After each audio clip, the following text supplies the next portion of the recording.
goes. Drum roll.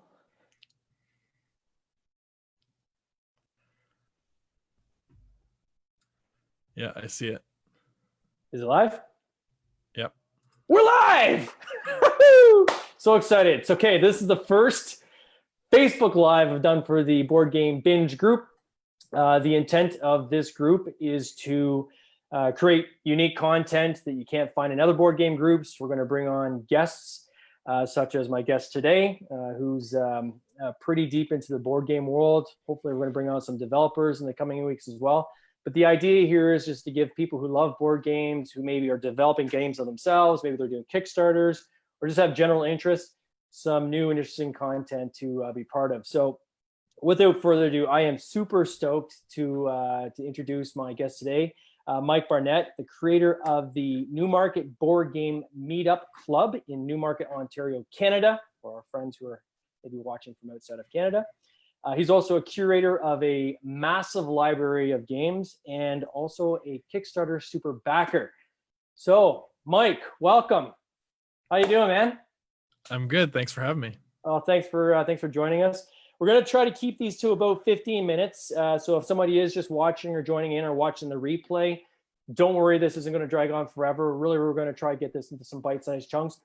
But really, I thought it'd be great to get Mike on this live chat to talk to us about, first and foremost, just the Newmarket Board Game Meetup. I joined this meetup myself almost 2 years ago now. And I got to tell you, I went to a lot of meetups. And when I went to this one, the first night I went to this one, I said, I'm coming back. This group is awesome. And I absolutely loved it. You've created a massive group. Now, I just wanted to kind of get you to talk to the audience here of how did you start it? Why did you start it? Kind of where did this thing kind of come from? Yeah, sure. So the meetup for me was a little bit of an organic thing. So to back up a little bit before that, I had lived in Hamilton before moving back to Newmarket. I grew up in the area in Sutton, just north of Newmarket.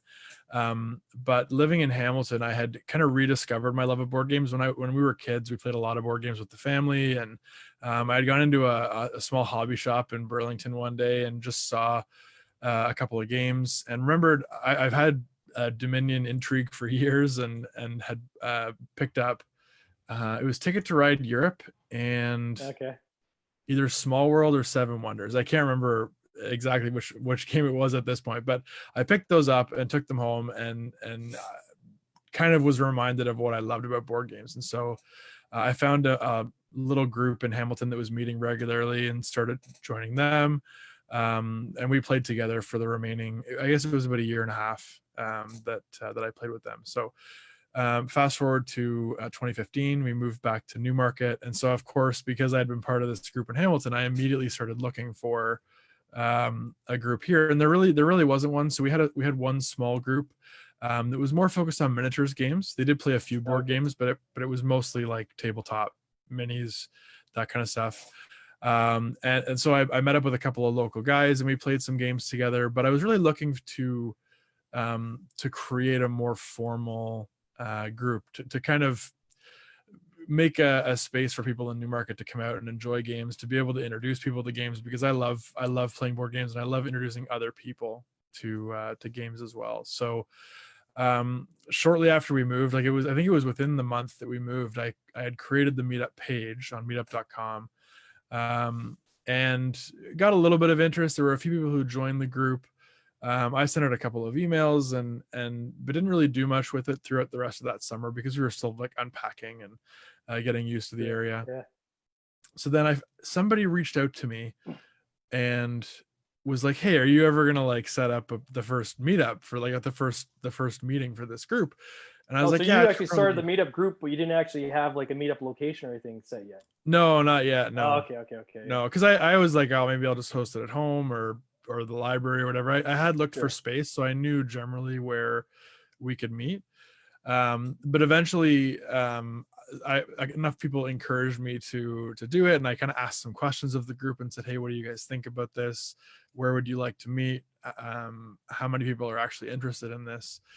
And so I talked to the Newmarket Library, went and met with the folks there and found a room that that fit about 20 people. I'm like, that's probably ambitious, but I was like, all right, let's try this. And the room costs were relatively cheap. They were like $12 an hour, I think. So I figured, whatever, I can cover that.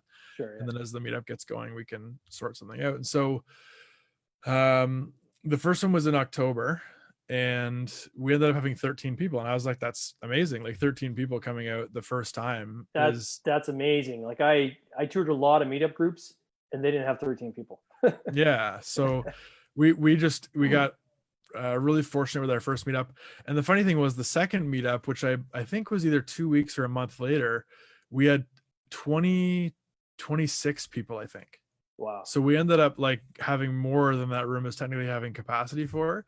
So at that point, I was like, I don't know what to do. Like, I have more people than I know what to do with. So and another problem is that having that many people playing board games together in kind of a social group didn't quite work for the library. Like, we were a little bit loud and they had to come down and ask us to like quiet down. So how did you get that many people to that, like that quick? Was there something did you do advertising? Like, if someone else is trying to start a meetup, is it having a centralized location the key? Like maybe a safe location people can go to so they're not going to somebody's house, which might feel a bit weird. What was it that you would attribute to getting to a club that size? Yeah. So I think the key was good communication. So I did send out several emails, and kind of as we got closer to the date, I was very kind of clear about what the expectations were. I was kind of getting feedback from folks.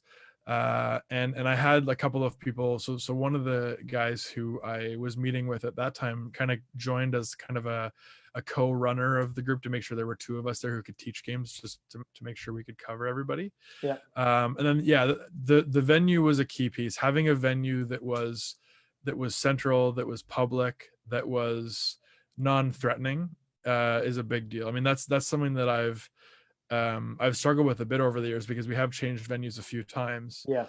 To figure out, because after that first meetup the second meetup at the library, we actually switched over to meeting at a local gymnastics gym. So one of our members, his parents owned the gym at the time. Okay.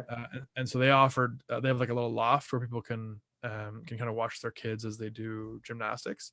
So they offered that space to us. So we moved over there, and the meetup actually lost a little bit of steam, partially because it wasn't really on a bus route. So the only way to get there was really to drive. So that wasn't ideal. And it was also just not kind of a public place, right? It was a little bit more difficult to have a weird place to play games, I would think, like at a gym too, right?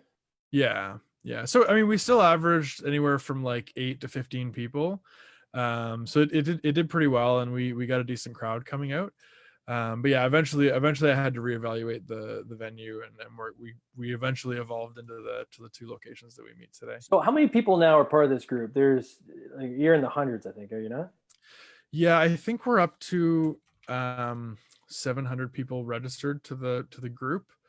Let me check actually, because I don't actually remember. And of those, just from my own experience, I would say there's probably a good 35 to 40 that are regulars, that kind of split depending on location. So I usually go to both locations, and for those watching, Mike will have it on Friday at this one cafe, and then the following and every other Friday is in that location, and then the alternating Wednesdays are at the local at a brew house, essentially, where they do a microbrewery, which is a really cool location. And I noticed there's some crossover between those two groups, but there's also some distinct people that'll go to one or the other, but don't actually go to both. But that's pretty impressive to have that many people on a fairly consistent basis coming out to your game night. Is there any advice you would? I have a couple ideas of things I would like to say to other meetup organizers who are maybe looking to set up their own meetups. But what's something you would advise to maybe people looking to set up the meetup of their own, of keys to how continue to grow that organically, and ways to kind of nurture that audience? Yeah. So there's a couple of keys. One is, again, going back to the venue, you have to make sure that wherever you're meeting, you have an agreement with the owners or whoever is kind of in charge of that venue to to make sure that everything is going to go smoothly. I have great relationships with both the coffee shop that we meet at and the brewery, and we have an understanding of kind of what that relationship looks like. So that's important. But the real key to getting people to come back is being friendly, kind of being upfront and saying hi to everybody when they come in, making sure that you make people feel comfortable, trying to help people get into games if they're not in games right at the start. A lot of meetups struggle because if you're going to play 2-hour games and you're going to start at like 6 p.m., then somebody who shows up at 7 might be waiting for an hour to get into a game. So one of the things that I did, especially early on, was to make sure that I didn't get locked into one of those really long games. Or if I did, I was able to step away for a minute to be able to kind of group them up with other people. And fortunately, like so many people, you included, have come to the meetup and kind of taken that over. So I don't have to do that quite as much now as I used to. So there's others who have really stepped up, and I'm super proud of the way that our members are accepting of others. Like we don't see the kind of thing where people kind of end up sitting in a corner by themselves and not playing. They kind of get absorbed into the group really quickly, and not everybody stays. I mean, it's not the right thing for every person. Some people don't end up enjoying the games that we typically play, right? We don't play a lot of mass market games, that kind of stuff. So that definitely does happen, but we've definitely seen a lot of people convert to sticking with us long term. Yeah, I agree. I think that, when I first, it was the first time I started actually going to game meetups was when I launched the Thanks But No Thanks game, and was looking for really just some honest feedback on the game and getting people to play it and kind of get their thoughts and opinions. And that was one of the things I found about your group is you guys were very welcoming. Like I reached out and said, hey, is it okay if I bring my game? And you're like, oh, of course, absolutely. Every people play different games. I'm sure there'll be somebody that want to try it. Then I remember that first day I came in, you're kind of coming in, you don't really know anybody, a bunch of strangers.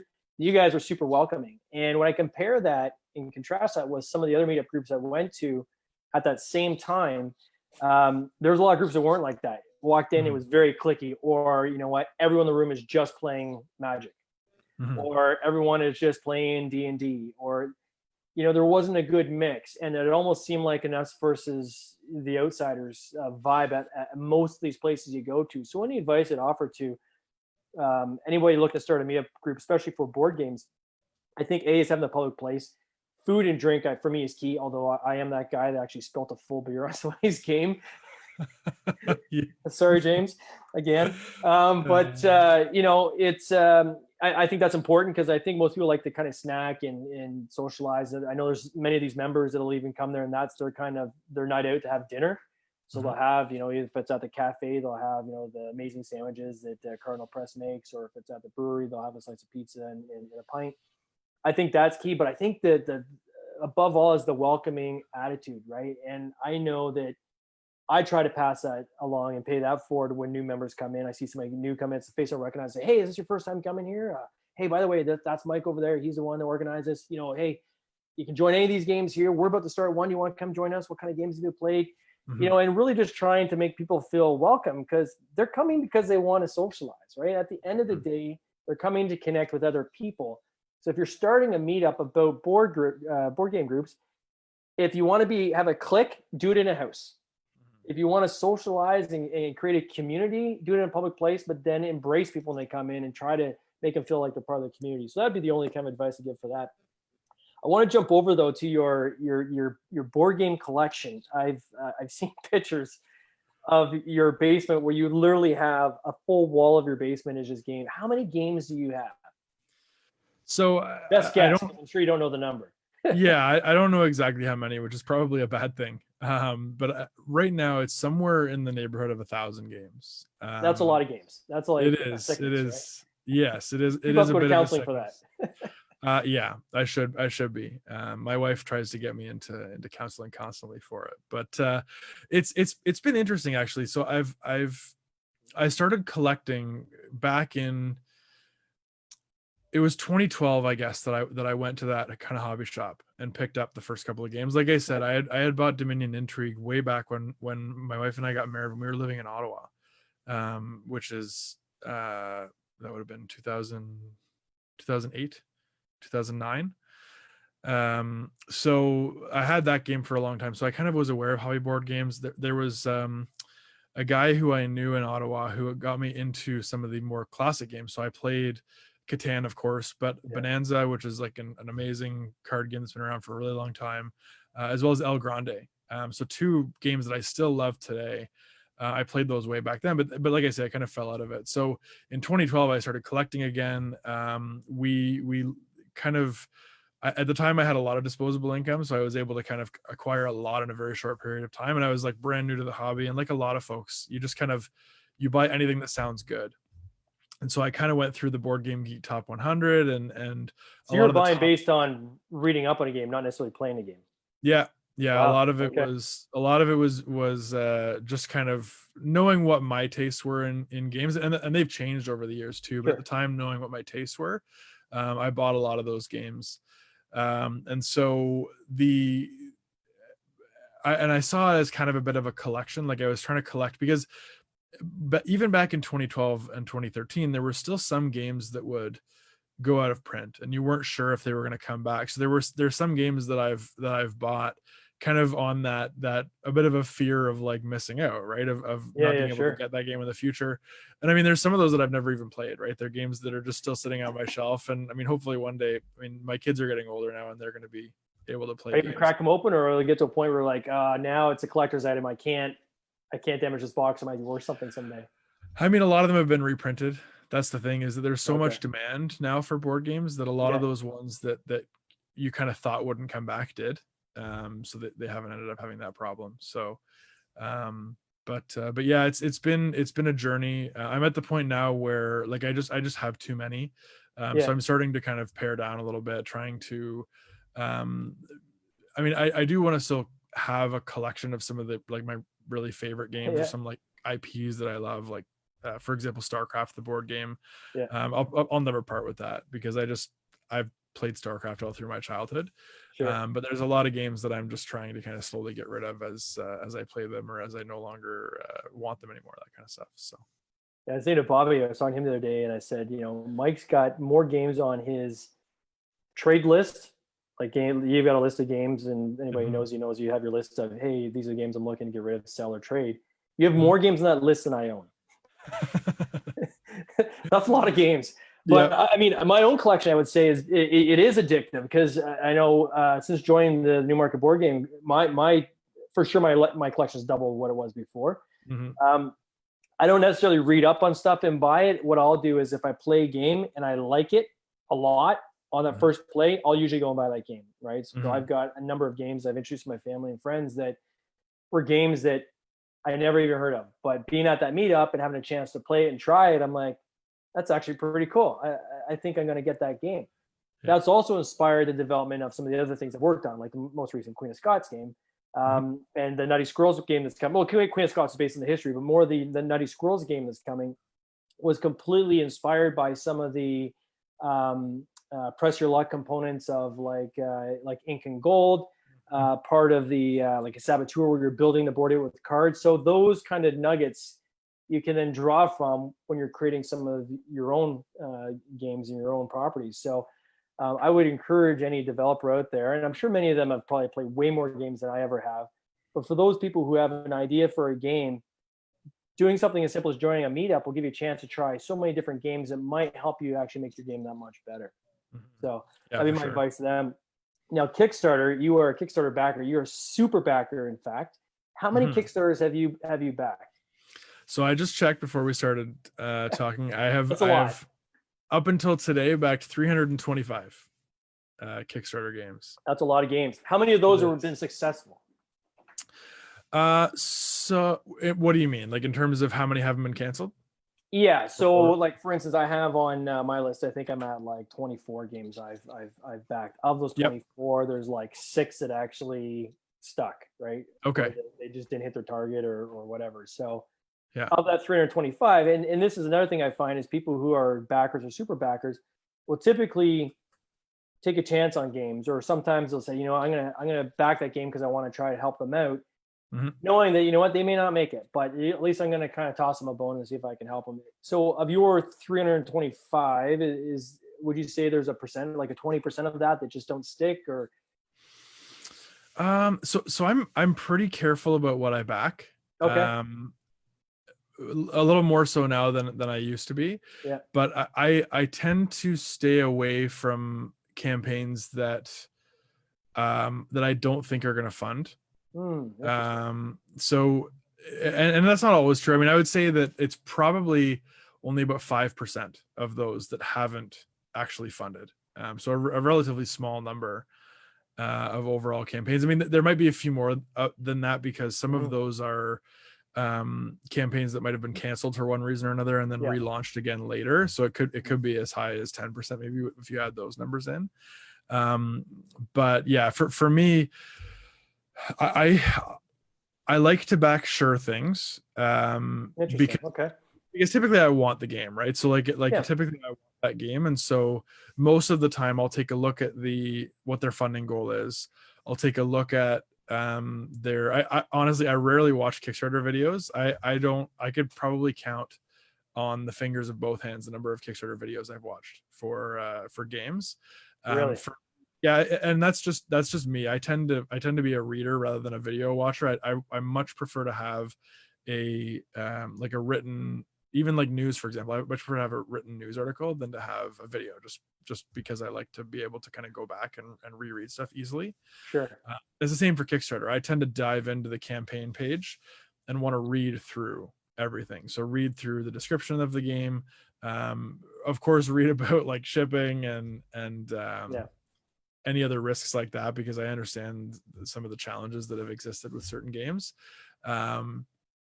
So what's a deal breaker for you? Like, what are some of the things you hone in on where if you see, you're like, okay, something maybe you absolutely look for, and then what's something that you know that when you see it, you're like, yeah, I'm out. Like that's kind of a red flag for me.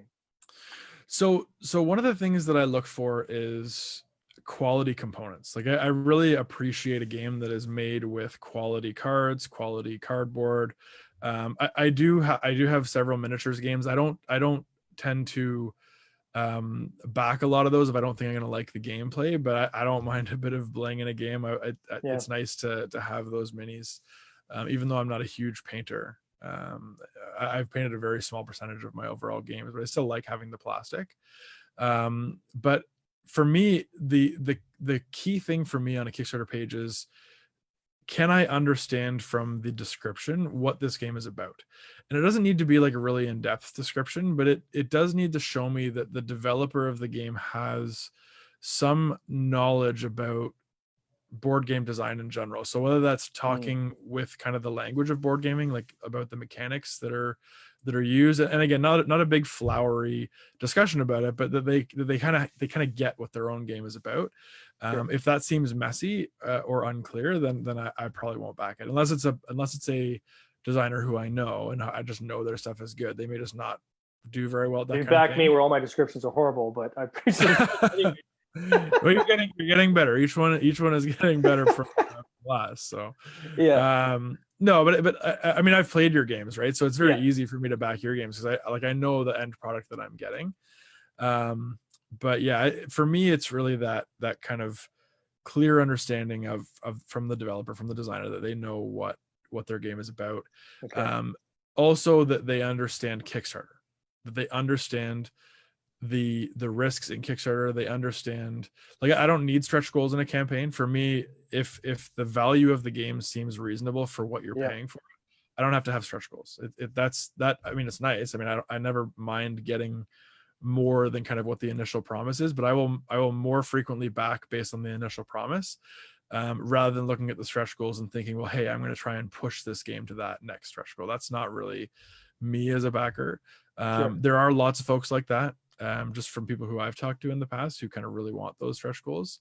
But my desire is typically to have that game in the form that it's been presented initially, and everything else is gravy to me. Yeah, I think that's important. I know it's one thing I've tried to do is make the base game good, and if there's stretch goals, then everybody gets the stretch goals. Having experience on the manufacturing side, I think that's where some campaigns may falter, quite frankly. When I did a lot of my research, is you have somebody, they'll have all these different iterations, and then, if we do this, if we hit this, it's going to change to this, and we're going to add in this component, and then if give me this pledge, you're going to add in this. And I'm just thinking behind the scenes, knowing the logistics side, that thing is going to be an absolute nightmare when it comes to fulfillment. The manufacturing is not going to be happy because it's not like they have a single widget they're creating. They're having to create a widget that's got like 8 different variations. When they put it on a pallet, they got to be able to make sure to label those outer cases properly so things aren't getting mixed. Everything's coming from China, so it is a mess if there's too much complexity. So I know when I do stretch targets myself, I try to make it everybody gets the bonus, right? So we did this with Queen of Scots.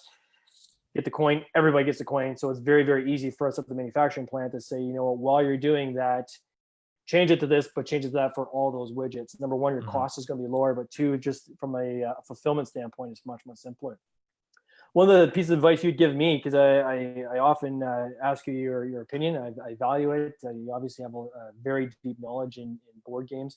Quite frankly, even just the different mechanics of board games. There's types of games that I had never played before until coming to the board game group and learn different mechanics and things like that. But I remember the one day you said to me, and it was during the Thanks but No Thanks campaign. I said, "Gosh, I'm kind of stuck. I'm having trouble getting more people. I don't know what else I can do." And your question to me was, "How many games have you backed? How many games have you backed?" It was my first Kickstarter campaign. I was new to Kickstarter, and I hadn't backed any. So I said, "Wow, that's an astute point. People can see whether you are just in this for yourself or are you in it for the community." So that's when right away I jumped in and said, I am going to actively be backing other people's campaigns. On my end, I don't necessarily look for a sure thing. I won't back something unless it's something I actually want. One example would be Queen Bee. My brother is a beekeeper. That game, when I found that game pretty late in their campaign, I knew that there's no chance they're going to hit their goal, but I still pledged because I want to let them know that I really appreciated what they had put together.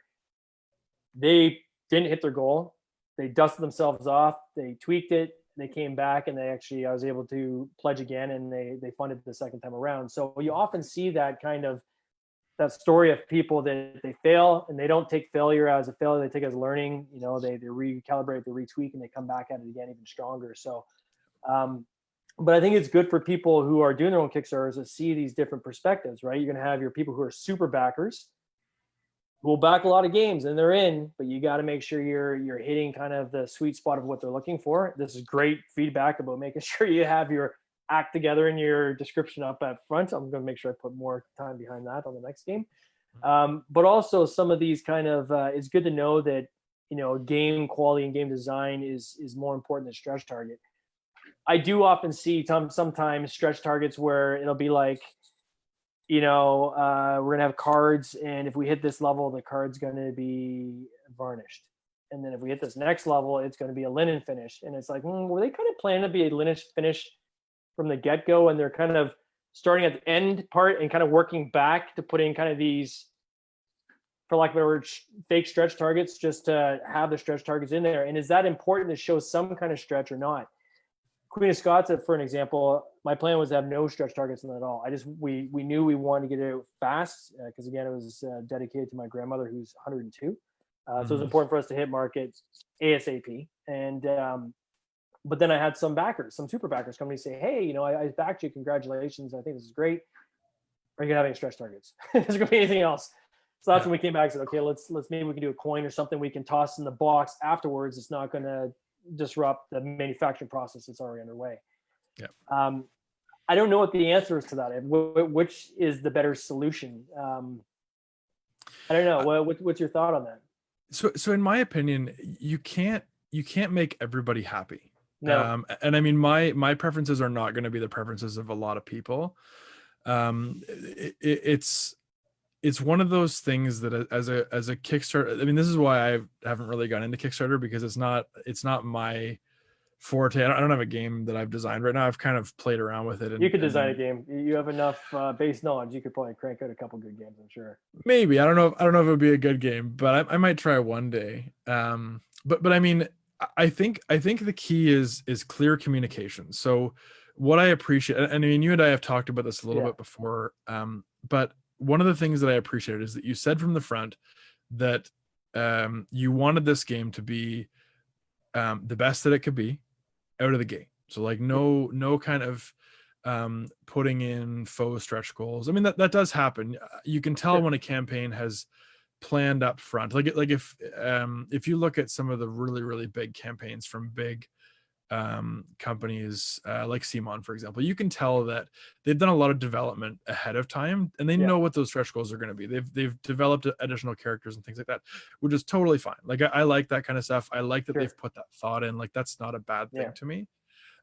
It does feel kind of cheesy when somebody is starting off with like a really poor quality card so that they can set their initial target really low. Like that's sometimes very transparent. It doesn't really bother me as long as the game is solid and there seems to be enough momentum to kind of push to that level. But the key for me is clear communication. If you have kind of said that up front, if you're you're not kind of springing that stuff on somebody at the last second, that's totally fine. What you did in the Queen of Scots campaign was great, because you said we've already kind of done everything we can to make this game as good as possible. So now what we're going to do is we're going to add this additional side thing. And you were very clear about how you were going to handle that, how you were going to make sure it didn't delay production, delay delivery, things like that.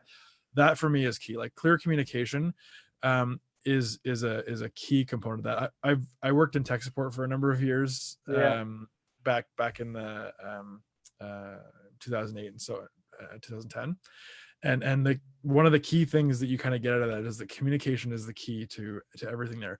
It doesn't matter what you tell your customer, you just need to stick to what your word is, right? So if you tell your Kickstarter backers that you're going to provide them with updates every 2 weeks after a campaign, for example, stick to that schedule. And if you miss it, admit that you screwed up and go back to that schedule, right? Or reset those expectations.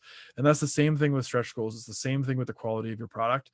Be upfront about those things. If you are worried about the game not funding and you're just and you want to be able to do this game because it's a passion for you, but doing it with linen finished cards is just not possible because it's going to make the funding goal something that you don't think you can achieve. Be upfront about that and say, this is the stretch goal, this is what it is. For us to do this, it's going to take this level of funding to get to. Campaigns that add stuff in late are often campaigns that I'll cancel out of. So if I see a campaign that is has kind of either reached all the stretch goals that they had, or gets asked about stretch goals and then tries to add something that either affects gameplay or seems to be something that's just not going to be possible to achieve, that's often a campaign that I'll back out of, because I'm just not confident that the developers will always be able to meet those targets. Right now, again, if they communicate clearly, that's a different story, but it's when they're a bit vague or they kind of add these stretch goals that don't seem reasonable, that I get a little bit kind of leery about it. And that just comes from experience, right? After backing 300 campaigns, like you can kind of see the campaigns that show those characteristics. So a newer backer might not always get those things, but in my opinion, clear communication is the key to being successful on Kickstarter. So to kind of paraphrase, if you see someone that it seems like they're going to try to figure it out afterwards, that's a bit of a warning sign, right? Like if they're adding stuff in, it's like, well, it's a lot of work behind that. They really thought this through. This could actually impact the deliverables. That's a bit of a warning sign. Have you ever, as this actually was one of my questions, pulled out of a campaign? So one way to pull out is if they're adding something at the last second. Has there been any other things that have caused you to say, you know what, I'm out? You were in, and then something happened, whether they're communicating too often, not often enough, obviously them acting a little erratic. Is there anything where you've said, wow, I'm out?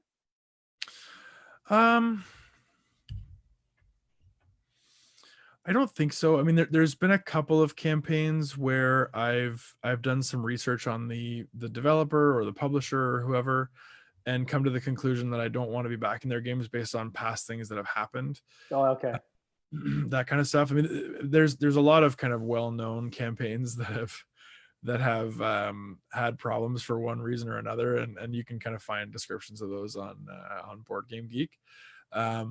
But that's the kind of thing for me, though. Generally, when I cancel out of a campaign, like I'll back almost anything. Like I'll often back games at $1 just to kind of watch along with the campaign and kind of see where it's going, just to see if I want to back it. And one thing that a lot of campaigns do these days is they'll use pledge managers. So you can back at $1 and then decide later whether or not you want to increase your pledge or not. And so oftentimes I'll back at $1 just to kind of watch how things go, and then you're a bit safe, because then you can kind of even watch as they begin to kind of send the files to the manufacturer and get feedback on any. Oh, you're talking after campaign closes, then you're jumping in like months later as it's getting close to fulfillment. That's interesting. Yeah. The pledge manager, usually it depends on the campaign. Some of them come out kind of like a month after, some of them come out a couple of months after. Right now with the pandemic, there's been a few who have said we're going to keep our pledge manager open for a long time, just to kind of give everybody a chance to try and back it, because like people have different financial capabilities right now. Yeah. So I've appreciated that. So there are a couple of campaigns that I've backed and just kind of sat on and waited until the last second to kind of jump into it or not, based on that kind of stuff. But yeah, as far as canceling campaigns, most of the ones that I cancel are ones that I back to kind of watch them and didn't really think I was going to back, or didn't think that I really was going to stick with it long term. So then I'll kind of cancel out of that pledge at the last minute. So I make very to that 48-hour and reminder. I think a lot of people maybe not realize too is that, I mean, you can pledge $1. You don't have to do a full pledge, right? So if you like someone's story, or you like kind of where they're coming from, but maybe their particular thing that they're trying to fund, it just doesn't interest you, which I've done before too. I've had people reach out to me saying, I got this campaign, can you back me? And I've said, yeah, and I'll throw $5 or whatever towards it to help them. And I'm not looking for anything in return. I just want to pledge. Even if this particular widget they're doing isn't something that really interests me, their story actually interests me. And sometimes I think that's worth kind of supporting people on as well. So I do want to keep, I know we've gone way over our time that we said we could keep it to. One last thing, is there if there's one thing somebody could do as a developer that would make you the happiest, other than just creating miniatures? If there's one thing they could do, what would be your piece of advice? So in listening to some board game design podcasts, one of the keys that I think to successful development is find, it was the ludology podcast where they talked about finding the atom. So finding the part of your game that is the game. So finding the piece of it after you do all of your development work and you kind of jam all these different mechanics into it, jam all these things into it, finding the one thing that is truly the game, and stripping everything else away from it. Like maybe not like cutting it all away right away, but really getting down to the core of what your game is. Because I mean, I look at games like No Thanks, for example, which is such a simple game, but my family loves that game and they'll play it over and over and over again, because the core concept of that game is so simple, it's so easy to teach, and yet there's this, it just does something to your brain that just kind of makes you want to keep coming back to it. And whether it's a tiny card game like No Thanks, or whether it's like a big sprawling game like Twilight Imperium, you really have to get to what is my game, what is the key most fun part about it. And in talking to some designers, don't worry about the pieces that you have to cut away, don't throw them in the garbage, right? Keep them and try to reuse them in another game somewhere, right? But really try to trim it down, really try to get it down to the best version of what it can be. And make it kind of really sing with that, with those types of mechanics and those types of pieces. That's the thing I look for in a lot of games. I look for the thing, what's that hook, what's that thing that you're going to do over and over again in this game that's just going to be a lot of fun to explore and to dig into as you play the game over and over. That's great advice. Thanks, Mike, so much for your time. I really appreciate you coming on this. This is actually our first Facebook Live, our first content on the Board Game Binge group page. So hopefully anybody watching enjoyed this. There'll be much more to come. Maybe we can get you back again in a month or so, and after this whole COVID crisis is over, and we can talk about maybe some of the tools you have to get that meetup going again, and maybe some of the tools of what you've done kind of during COVID to kind of keep that audience following along. So we'll save that one for the next episode. But once again, I just wanted to say thanks again for coming out. I really appreciate it. Yep. Thanks for having me.